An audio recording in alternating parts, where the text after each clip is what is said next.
Yun po mga kaloko, andito po tayo ngayon sa may grocery. At tayo po ay bibili mga kaloko ng ating mauulam. Kasi wala po tayong overtime ngayon mga kaloko. Kaya magluluto po tayo ngayon mga kaloko ng ating ulam. Pamimili lang po tayo mga kaloko kung ano po yung ating matipuhan dito. Masarap ng mga mangga, 49 per kilo.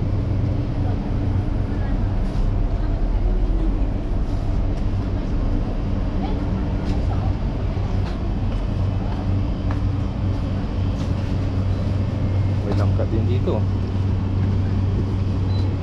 Pwede gulayin to, lagyan ng ano, ng gata, dugo. Kung gusto niya magdinuguan, yan, meron din po dito.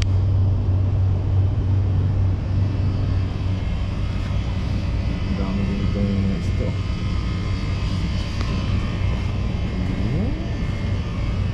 Mamimili tayo ngayon mga kaloko.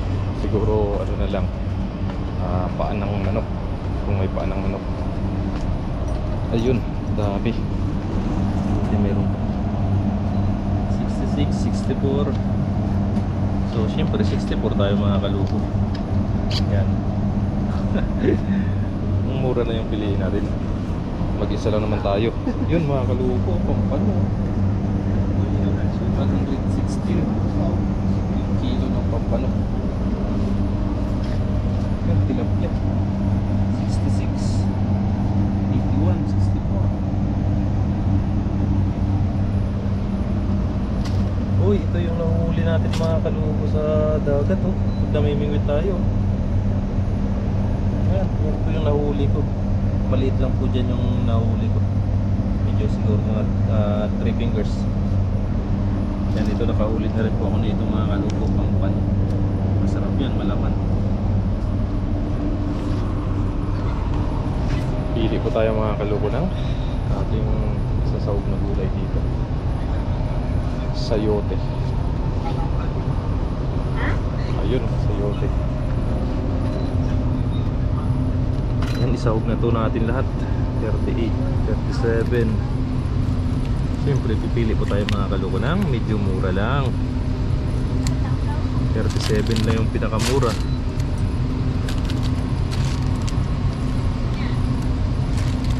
Okay na ito mga, ay yun, may 35.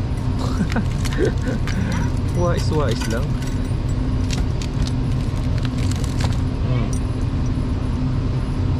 Pero pangit eh, daming kanto.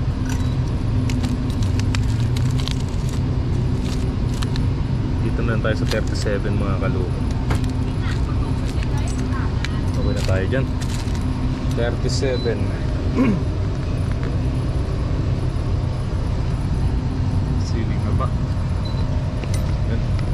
Maglalagay na lang po tayo mga kaluko ng ano, dahon ng sili. May kamatis pa naman tayo doon. May sibuyas.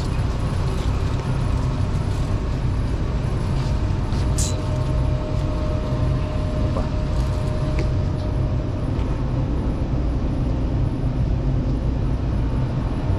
Okay na siguro to mga kaluko.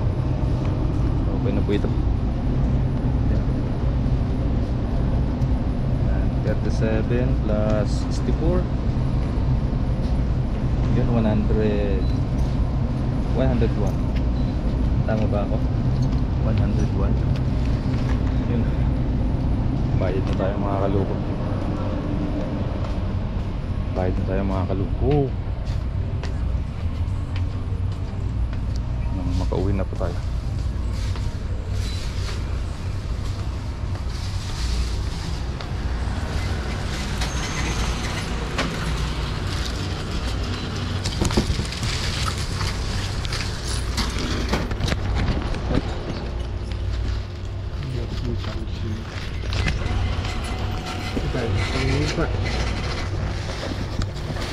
Nguy ko eh.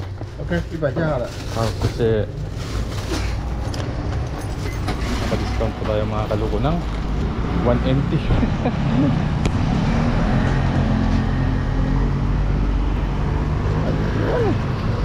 Medyo naambon mga kaluko. dyan na muna. Bili muna tayo mga kaluko ng ating merienda para habang nagluluto mamaya merienda tayo. Mag-night siya lang po tayo mga kaluko.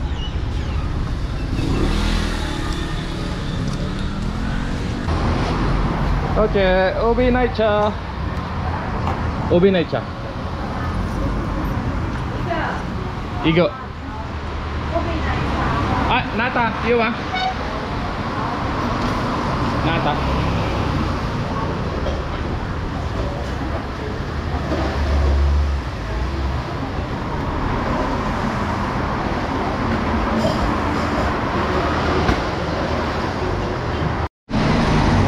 Kaloko, nakabili na po tayo ng ating pang merienda. Bili tayo ulit ng tinapay mga kaloko. Yun po mga kaloko, dumaan po muna tayo dito mga kaloko sa may lutuhan. At tataya lang po tayo mga kaloko ng 3 digit baka sakaling matsambahan po natin.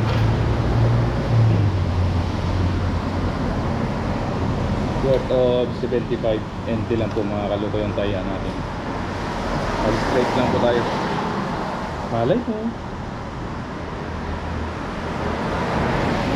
natsambahan po natin.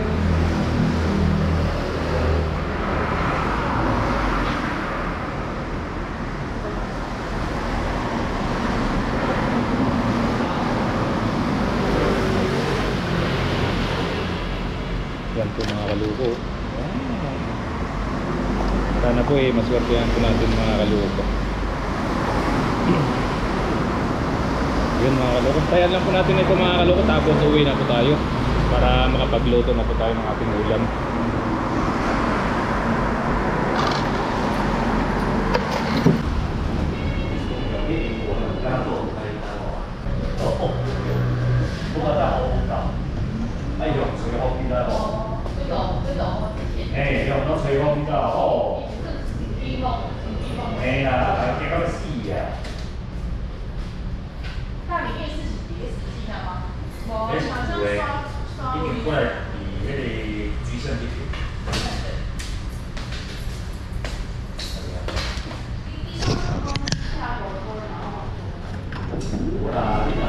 Yun po mga kaloko, nakatayo na po tayo. Uwi na po tayo.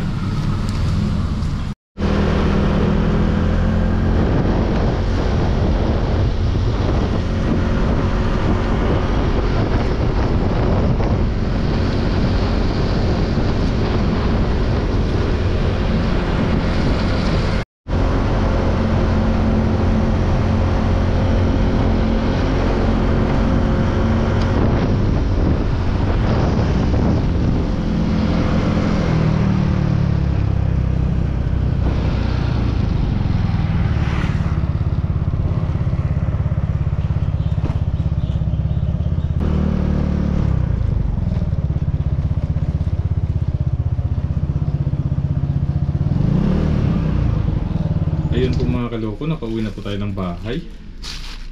Magmerienda po muna tayo bago po tayo magluto. Magsasabaw lang po tayo mga kaloko ng paa ng manok. Masarap yun.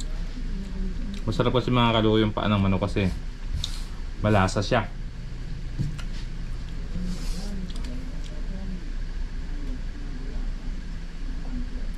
Kain muna tayo ng merienda para bago tayo magluto. Medyo nagugutom na rin po ako.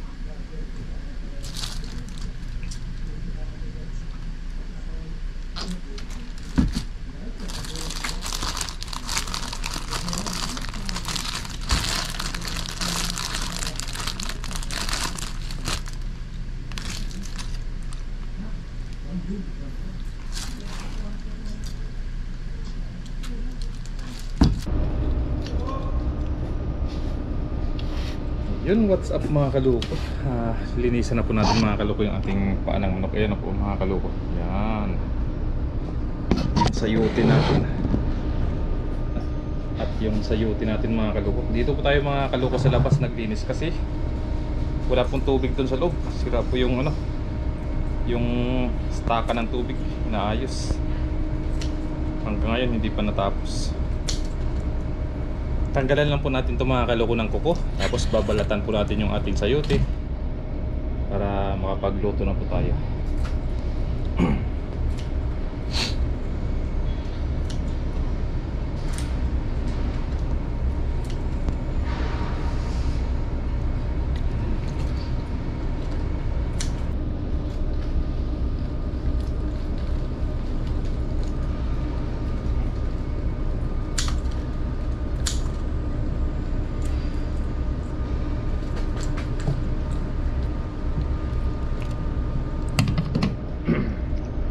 Linisan lang po natin ito lahat mga kaloko.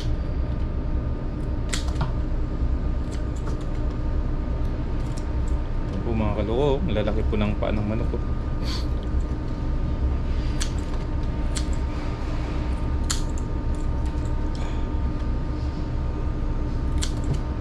Ito po talaga mga kaloko yung malasa, yung paa ng manok. Tsaka sa parting pakpak po mga kaloko, yun po yung mga malalasang part ng manok. Basta sa mga mabuto.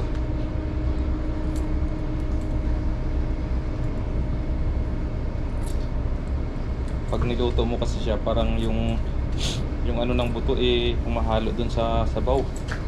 Kaya nagkakalasa palalo yung sabaw niya. Hindi tulad ng mga laman yan. Parang natural na lang na ano.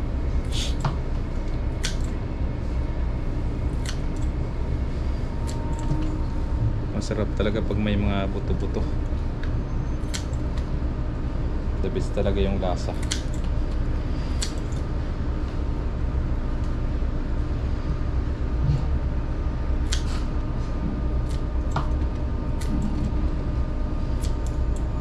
Yun, prepare lang po muna natin itong mga kaloko, no? At pati yung ating kulay, babalatan din po natin yung sayote natin. Tapos mamaya kukuha po tayo doon ng dahon ng sili, pandagdag aroma ba? Sabi nga ni Kadudoy, aroma. Yun, what's up mga kaloko? Magluluto na po tayo mga kaloko ng ating paa ng manok. Nakapaghiwa na rin po tayo mga kaloko ng ating mga ingredients. At ito na rin po mga kaloko yung ating gulay, yung sayote natin. Tapos mamaya po kukuha po tayo ng dahon ng sili para po pampadagdag sa aroma ng ating sabaw mamaya. Gisa na po tayo mga kaloko.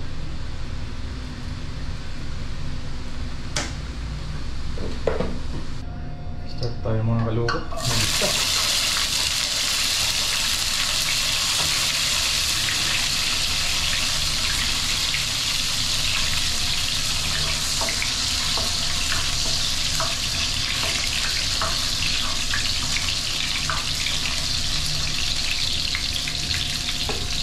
Bawang, kabawang. Hindi tayo gumamit ng bawang mga kaloko. Kasi wala tayong bawang. Kamatis.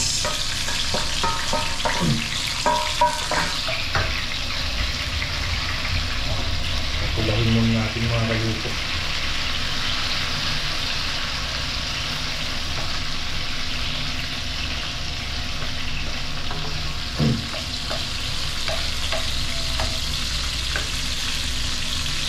Durugin mo natin itong ating kamatis para mamula-mula yung sabaw natin.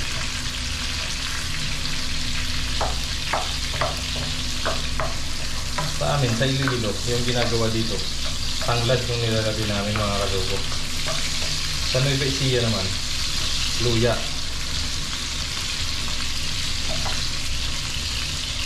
Pero mas maano yung tanglad. Para sa atin masarap yung maganda yung amoy niya.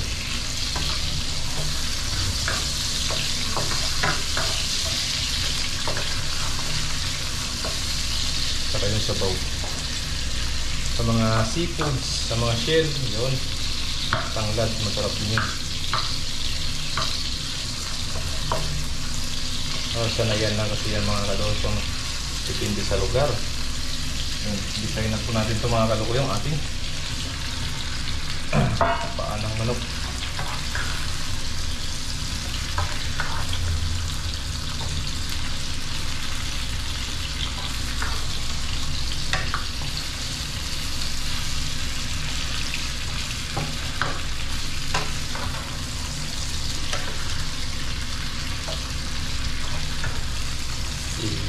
Itos muna natin mga kaloko para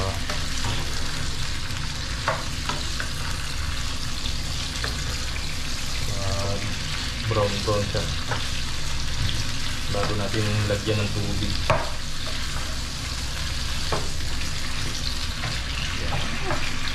Takpan muna natin mga kaloko, saglit lang.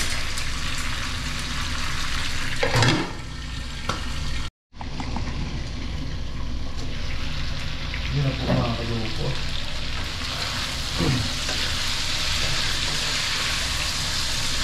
Yan, medyo nag-brown na po siya mga kaloko.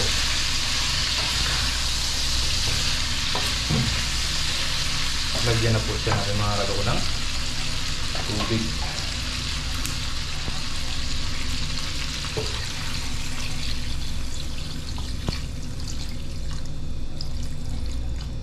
Yan, tamang sabaw mga kaloko. Tayo po ay magpapasabaw ngayon. Dahil gusto ko mga kaloko may sabaw talaga.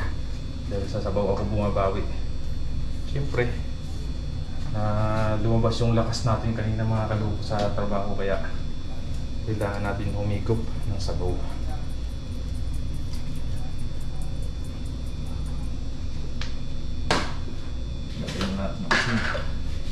Tapos mamaya timplahan na natin ulit. Ayan mga kaloko, pakuluin lang po natin yan mga kaloko. Tapos pag kumulo na, lagay po natin ito sa ating sayote. Pero mga kaloko, samahan niyo po ako. Mamimitas po tayo ng dahon ng sili sa labas.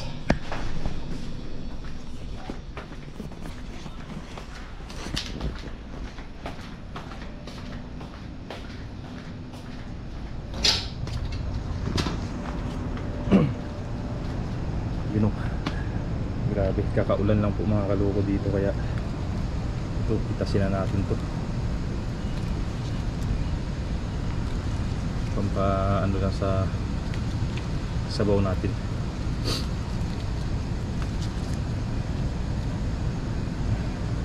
Walang bunga, sinusunod din kasi ito kaya hindi nakakapamunga ng maayos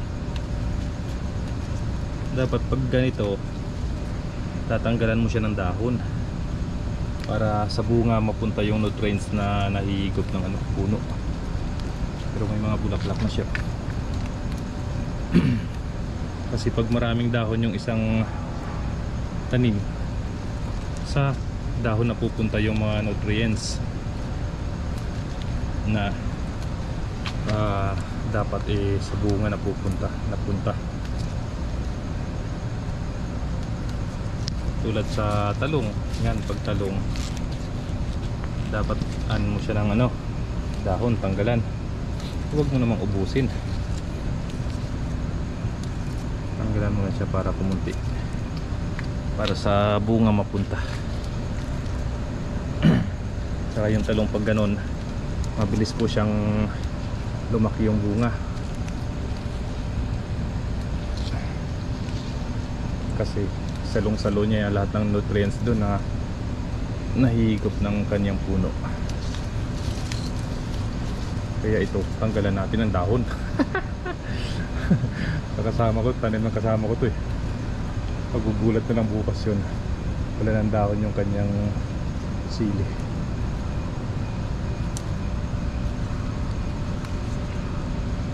Tapos sa lahat ng mga pananim, pag umuulan, lalo na pag ganito namumulaklak yung tanim mo, tapos uulanan, sigurado tanggal yung bulaklak niya. Lalo na yung talong, yan, kalaban ng talong yung ulan pag namumulaklak na siya. Siguradong dagdagan talaga yung bulaklak niya.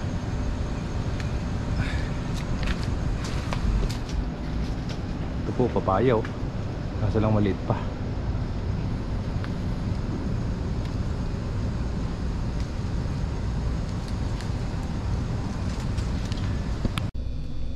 Yun, nakulo na po mga kaloko. Lagay na po natin itong ating sayote.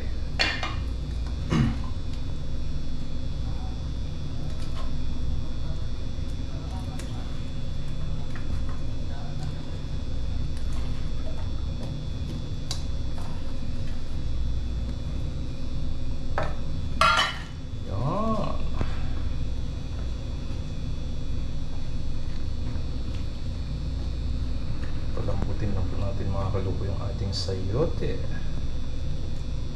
At ito na rin po mga kaloko yung ating dahon ng sili. Mamaya po natin ilagay yan pag luto na po yung ating sayote. Yan mga kaloko, pakuluin na po natin ulit. Yun mga kaloko, nakulo na po siya. Saka malambot na po yung sayote natin. Tikman po muna natin yung sabaw.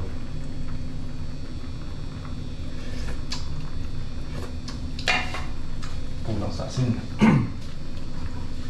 At nilagyan ko pala siya mga kaloko ng ano, tawag ito, sili, manghang. Yan. Okay na po yan mga kaloko. Tapos lagay na po natin itong ating dahon ng sili.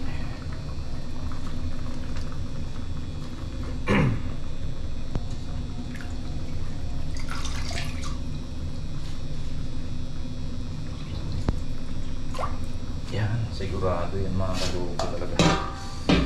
Sarap na ito.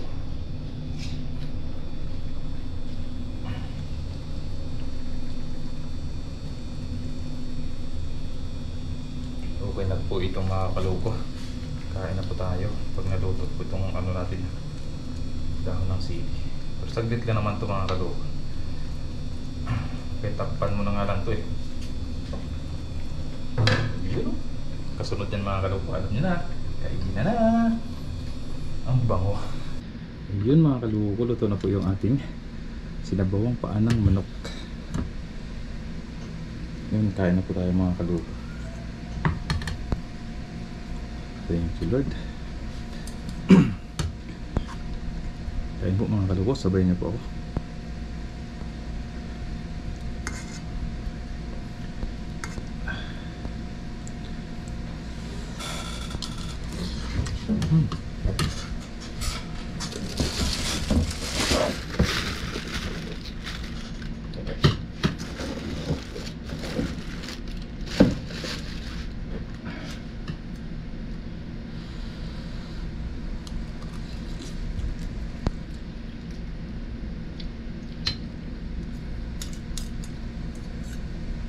Tagal na rin tayo mga kaloko na hindi nakakain ng ganitong luto.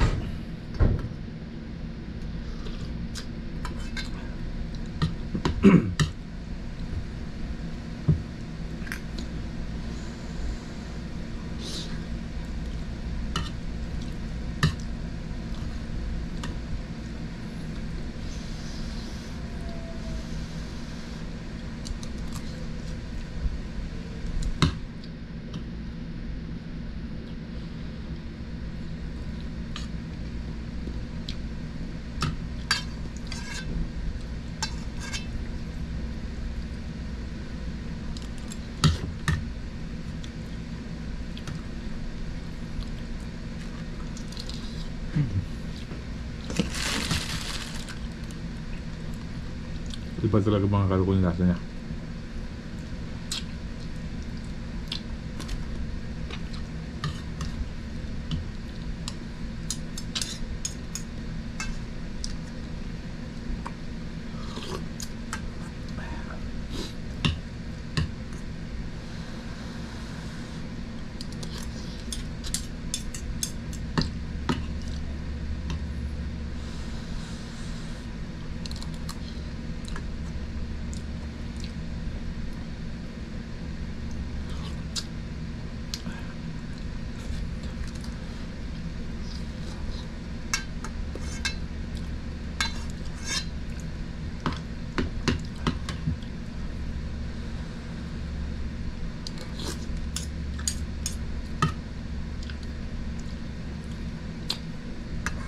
yung ating bakasyon pala mga kaloko.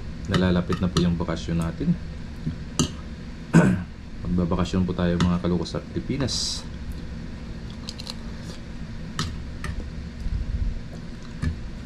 Kasama po si Mrs.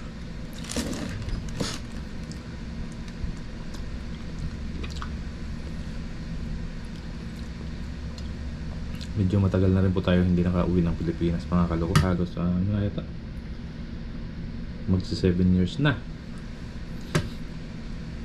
Nagkaroon kasi mga kaloko ng COVID-19 kaya hindi po tayo nakauwi. Titingnan po natin mga kaloko yung ano, yung bahay na pinagawa po natin. Kasi nung unang uwi ko, hindi pa siya talaga fully finished, yung labas at saka loob. Ngayon ano siya, fully finished na po siya. Okay na po lahat.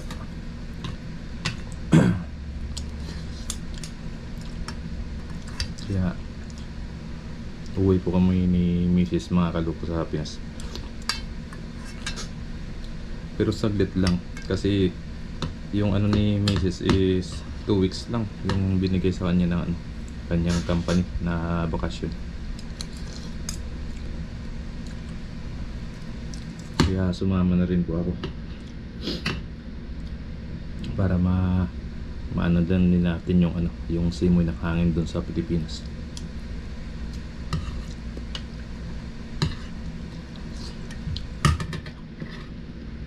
Tsaka makapag-relax na rin sa trabaho kahit mga ilang araw lang.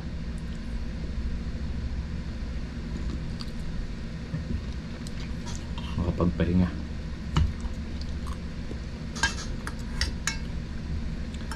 para ma-refresh ulit yung utak natin.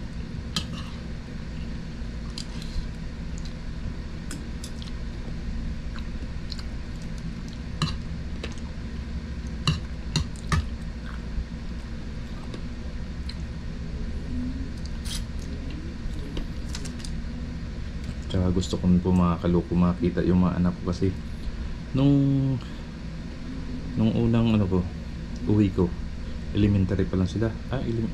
Elementary pa lang, mag high school pa lang sila, grade 5, grade 6. Ngayon yung panganay ko magka-college na. Kaya sigurado mga kaloko malalaki na sila. Mas matangkad pa yata sa akin yung mga anak ko.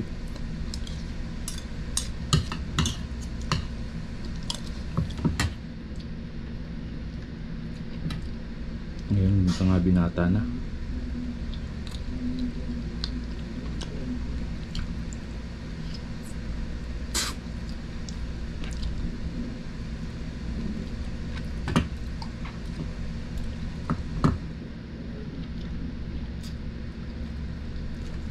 Kaya excited na ako mga kaloko na makauwi ng Pilipinas.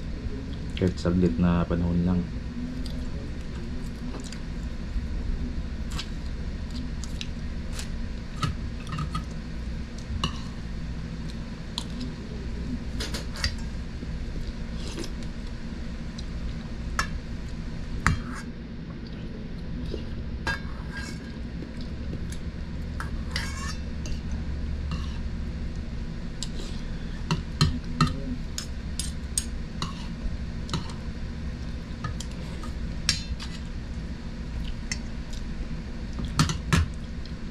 Po, busog na ako, sabaw pa lang busog na.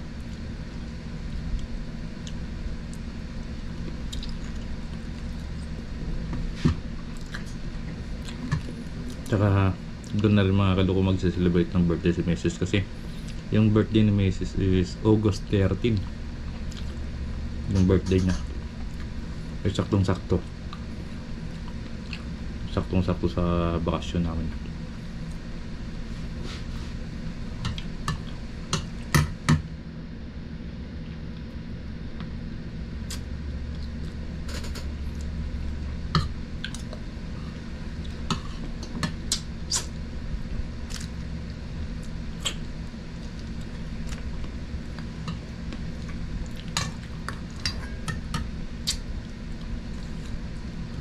ako hindi pa nakapag-celebrate ng birthday dito sa bahay na yun.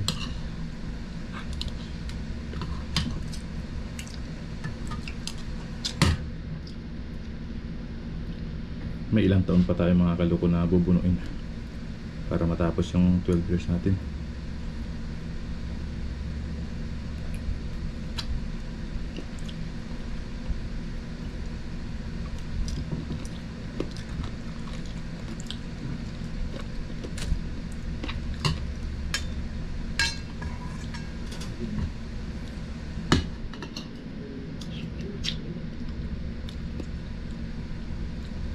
Kaya sa August din po mga kaloko, baka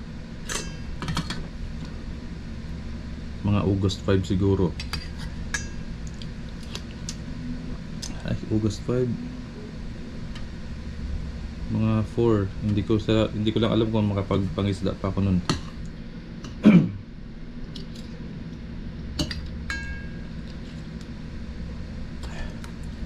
Mga 4 siguro, baka hindi na ako makapagpangisda.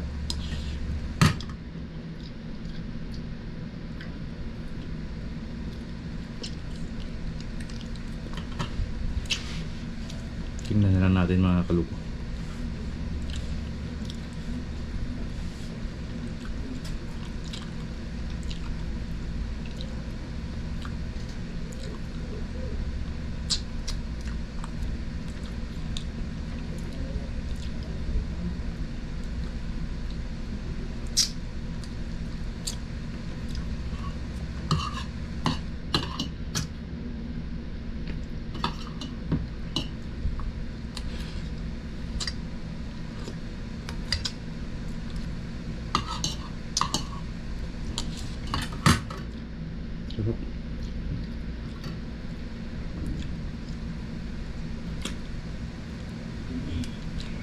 Gusto ko pa sana magkanin kaso lang gabi na.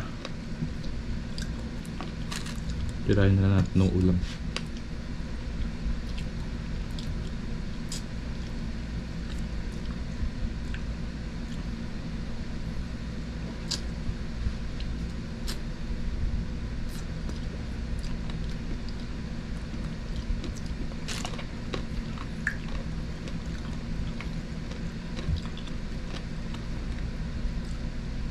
Ilang days na lang mga kaloko ah. Ano ba ngayon? 15 ba ngayon?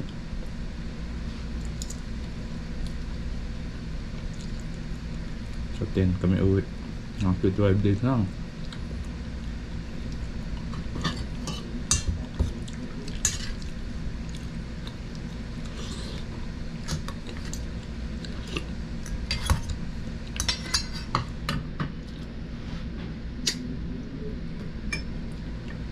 Na-excite ako.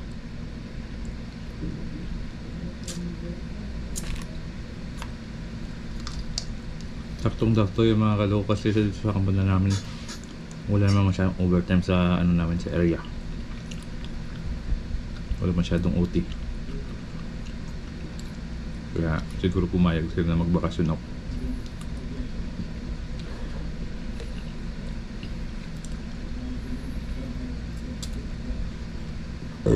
Thanks Lord.